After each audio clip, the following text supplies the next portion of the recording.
to basically show the backstory, including all of our work product. And I stopped you. Yes. Because this is part of the work product. Right, exactly. So the thinking Here we start again. So the thinking is that a lot of Kaufman's movies are kind of write themselves, particularly Adaptation being the most obvious example, in which there's a character named Charlie Kaufman who you realize is writing a movie that you yourself are watching, and there's this sort of infinite loop that happens. And a lot of, my first impulse was in writing that pitch was to sort of be like, here I am writing a pitch, blah, blah, blah, and immediately realized this was a mistake to do for an article because everybody does this. It's like, as Scott put it, I talked about Scott with this a little bit. It's the first thing that comes to people's minds. It's the obvious thing to do. But that dimension and theme strikes me as important, and maybe one way of doing it without hitting people over the head with it quite so much would be just to do it honestly instead of do it gimmickily. So, although this is obviously intellectually appealing, it is obviously consistent with the theme. I have to ask, does anyone want to watch this? Maybe not, but that's another good thing about it being online as opposed to in the magazine, right? Is that you can watch it if you're interested, and if you're not, you don't. But it's not the text of the story exactly, but it's. Well, I guess there won't be a watch it. There'll be a series of 4-minute video here and a lot of blogging, a lot of posting, and Jason's rough draft. right. So email exchange here, another video here. The markup. But what PDFs. is the point? I mean, we stand back. What is the point? Is the point that that we're so full of ourselves that we want the world to see how brilliant we are at every stage of the process? Opposite. No. Yes, totally sign on to that. Absolutely. I'll tell you what I think the point is, and but different people could get different points out of it, I suppose. For me, my thinking is there is a lot of distrust of our industry. We go into we interview people and we go into this black box and we turn stuff into content. People think that there's artifice going on there, and that we take. I mean, not all of us, but basically. So that's one reason. I think that at Wired we talk about radical transparency as a way of increasing trust between your consumers and the product, and showing the making of it, and thereby deepening that relationship. And I think that would happen. All right. I like so that. I there's just sort of better the than the institutional trust factor. Do you got anything else? Well, the other argument is that it happens to dovetail quite nicely with this story, which is, we would be watching this content create itself. There are thematic resonances which make it particularly work for this story. I think you could make the first argument for any story, but it also just happens to be particularly resonant. It's a little bit of a media gimmick in that respect, kind of sort of, going through the story, the journalistic narrative and in search of the actual narrative. This is the story about the story.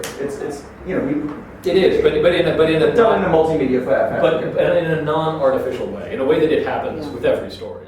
The big difference and the big risk is that we're doing it on a daily basis. We're showing. You need to give the camera to somebody else. So then the convenient sort of dovetail that Jason and I discovered on Thursday night when we were talking about this was the kind of work that I've been doing externally on my blog on SPD, and the kind of pulling back the curtain of showing how design happens and showing how stories actually make it from a pitch letter into this meeting, into an edit that you guys work on that ends up getting designed and photographed and showing all the steps that end up turning into magazine pages. Like that video you sent around of that one story being designed and redesigned 100 times. Yeah, and that was like one component of it, but really pulling back the curtain and showing all the nuts and bolts and all the ugly details of it. But on a daily basis on a blog, we could tell the story of how Wired works a little bit. We could reveal Jason's processes, show how all the kind of intermingling pieces. So blog it in real time starting now, or or put everything out after? So for my purposes, I would like to ask permission to start showing stuff now. That I would have a dedicated blog on SPD where I would be showing the Wired process.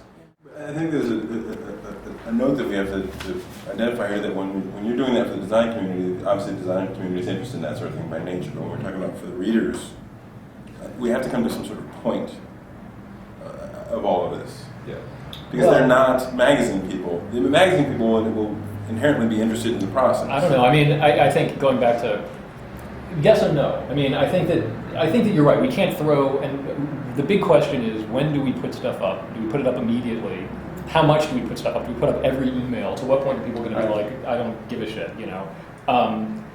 But I think, you know, if you hit the right balance, it's like, I mean, I wouldn't ever imply that any of us are Charlie Kaufman, but, you know, that people are interested to see. I think there's an interest to see how these things are put And it's optional. When you post the story, being Charlie Kaufman is the story that's posted, Yeah. and then below that is inside Wired's making of being Charlie Kaufman. Right. And that's not the same thing as really sort of touching on what Charlie Kaufman is. Yeah, that's exactly right. That's just inside. That's just behind the scenes. That's what which Well, isn't that's the very fact quite that we're as- arguing this as part of this. But that's all we're Yes. offering. I don't think we're offering anything more than the